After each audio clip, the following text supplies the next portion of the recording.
ফিরে এলাম খবর এক নজরের পর।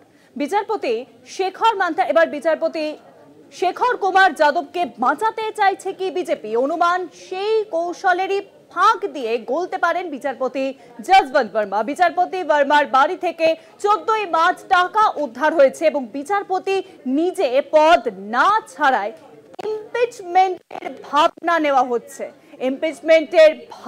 নেওয়া হচ্ছে বলে জানা যাচ্ছে।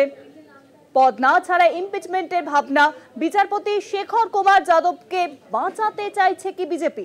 অনুমান সেই কৌশলের ফাঁক দিয়ে এবার গলতে চাইছেন বিচারপতি যশবন্ত বর্মা। বিচারপতি বর্মার বাড়ি থেকে যেই 14ই মার্চ যে টাকা উদ্ধার হয়েছে, বিচারপতি নিজে পদ না ছাড়ায় এবার ইমপিচমেন্টের ভাবনা জারি করা হচ্ছে।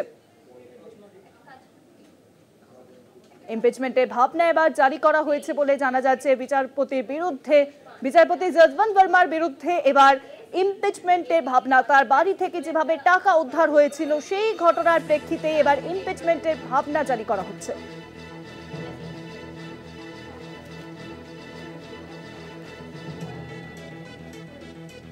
আর এ বিষয়ে আরো জানবো, এখন নিউজরুমের সঙ্গে রয়েছেন আমাদের প্রতিনিধি পীযূষ কান্তিদা। পীযূষ দা, বিজেপি বাঁচাতে চাইছে এই ধরনের একটা অভিযোগ উঠেছে। তার কারণ বিচারপতি শেখর কুমার যাদব রাম মন্দির নিয়ে বিভিন্ন মন্তব্য করেছিলেন এবং যা নিয়ে একজন বিচারপতির হিসাবে সেই মন্তব্য কিন্তু যথেষ্টভাবে সাড়া ফেলে দিয়েছে এবং তা সমালোচনার মুখে উঠেছে। এখন বিচারপতি শেখর কুমার যাদবের বিরুদ্ধে যে অভিযোগ উঠেছে, তার বিরুদ্ধে ব্যবস্থা নেওয়ার যে দাবি তুলেছে একটি মহল, সেই মনে করছে, আইনজীবী মহল মনে করছেন যদি বিজেপি এই বিচারপতি যাদবের বিরুদ্ধে কোনো ব্যবস্থা গ্রহণ না করেন, তাহলে সেই ফাঁক দিয়ে, সেই কৌশল এবং সেই ফাঁক দিয়ে বিচারপতি ভার্মা কিন্তু তার যে ওপর যে শাস্তিমূলক ব্যবস্থার যে ইমপিচমেন্টের যে প্রক্রিয়া গ্রহণ করা হচ্ছে, তা কিন্তু তিনি কিন্তু সেই ফাঁক দিয়ে গলে যেতে পারেন। কেন পারেন সেই বিষয়ে কিন্তু, কারণ বিচারপতি ভার্মার বিরুদ্ধে যে অভিযোগ উঠেছে সেই অভিযোগ কিন্তু যথেষ্ট প্রমাণিত বলে মনে করছে যে সুপ্রিম কোর্টের দ্বারা নির্ধারিত 3 বিচারপতির কমিটি। সুপ্রিম কোর্টের বিচারপতি সঞ্জীব খান্না যে কমিটি গঠন করেছিলেন 3টি হাইকোর্টের প্রধান বিচারপতিদের নিয়ে, সেই তদন্তে, সেই বিচারপতিদের কমিটির তদন্তে বেশ কিছু বিষয় উঠে এসছে। সেখানে প্রশ্ন তোলা হয়েছিল যে টাকা উদ্ধার হয়েছে সেটি কি যশবন্ত বর্মার বাড়ি থেকেই উদ্ধার করা হয়েছে, বা সেই টাকাটি কি আগে থেকেই ছিল, না কেউ গিয়ে সেই টাকা রেখে দিয়ে তাকে ফাঁসানোর চেষ্টা করা হচ্ছে।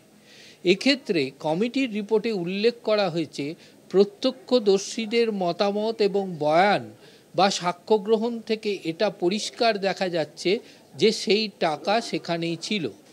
64 পাতার যে রিপোর্ট জমা পড়েছে তাতে 55 জনের সাক্ষ্য গ্রহণ করা হয়েছে। 10 দিন ধরে এই তদন্ত চলেছে এবং বিচারপতি ভার্মার বাড়িতে যে সেই টাকা ছিল এবং সেই টাকা উদ্ধারের সময় যারা দেখেছিলেন সেরকম 10 জন প্রত্যক্ষদর্শীর সাক্ষ্য গ্রহণ করা হয়েছে। দ্বিতীয় প্রশ্ন উঠেছিল যে এই যে টাকা, যে নগদ টাকা উদ্ধার হলো, সেটি যশবন্ত বর্মার বাড়ি থেকে উদ্ধার হয়েছে এবং সেই টাকার অধিকারী কি যশবন্ত বর্মা? কমিটির রিপোর্টে উঠে এসছে যে অর্থ উদ্ধার করা হয়েছে সেই অর্থগুলি সম্পূর্ণভাবে বিচারপতি যশবন্ত বর্মা এবং তার কন্যা এবং তার পরিবার সেগুলিকে রক্ষণাবেক্ষণ করত। তার কারণ একটা জায়গায় এটা কমিটির রিপোর্টে উল্লেখ রয়েছে। এই প্রশ্নগুলি ওঠার মূল কারণ হচ্ছে কারণ বিচারপতি যশবন্ত বর্মা এখনো পর্যন্ত তিনি পরিষ্কার জানাচ্ছেন যে এই ঘটনায় তিনি যুক্ত নন এবং তিনি দোষী নন। তার কারণ তিনি সেদিন ছিলেন না, তার এক কর্মচারী এবং তার কন্যা ছিল। সেই কর্মচারীকেও কিন্তু ওই কমিটি জিজ্ঞাসাবাদ করেছে, তার কন্যাকে জিজ্ঞাসাবাদ করেছে, ফায়ার ব্রিগেডের অফিসার এবং যে কর্মীরা তারা সেদিনকে সেইখানে কাজে নিয়েছিলেন তাদের এবং পুলিশ কর্মীদেরও জিজ্ঞাসাবাদ করে এই রিপোর্ট প্রকাশ করা হচ্ছে। যেহেতু বিচারপতি যশবন্ত ভার্মা তিনি পদত্যাগ করতে চাইছেন না, সেই কারণে সুপ্রিম কোর্টের প্রধান বিচারপতির সুপারিশে তা কিন্তু কেন্দ্রের আইন মন্ত্রক এবং রাষ্ট্রপতির কাছে গেছে এবং কেন্দ্রের আইন মন্ত্রক তা ইমপিচমেন্টের যে প্রক্রিয়াকরণ শুরু করেছে।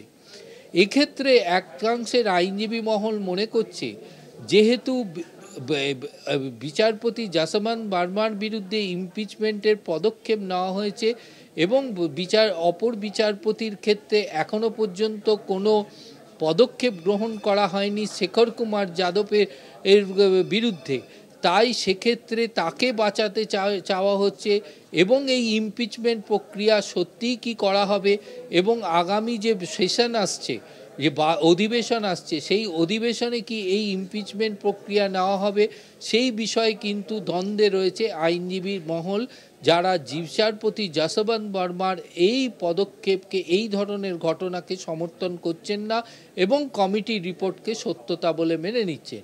কিন্তু একজন বিচারপতি যখন তিনি নিজে থেকে পদত্যাগ না করেন, তাহলে সেক্ষেত্রে কিন্তু যতক্ষণ না তাকে ইমপিচমেন্ট করা হচ্ছে, সেই ইমপিচমেন্টের মাধ্যমেই কিন্তু তাকে সরানো যায়, না হলে কোনো বিচারপতিকে ওইভাবে সরানো যায় না। ফলে এক্ষেত্রে ইমপিচমেন্ট প্রক্রিয়া অতি দ্রুত করে সেই ইমপিচমেন্ট বিষয়টি সংসদে আনা, আইনসভায় আনার ক্ষেত্রে বিজেপির তৎপর কিনা, সেই বিষয়টি এখন দেখার। অনেক ধন্যবাদ পীযূষ দা। নিউজরুমের সঙ্গে ছিলেন আমাদের প্রতিনিধি পীযূষ কান্তি নাগ। বিচারপতি শেখর কুমার যাদবকে বাঁচাতে চাইছে বিজেপি, এই প্রশ্নই এখন সামনে আসছে, কারণ আমরা দেখেছি যে যশবন্ত ভার্মা তার বাড়ি থেকে যে টাকা উদ্ধার হয়েছিল সেই জন্য তার বিরুদ্ধে ইমপিচমেন্ট মামলা দায়ের হতে পারে।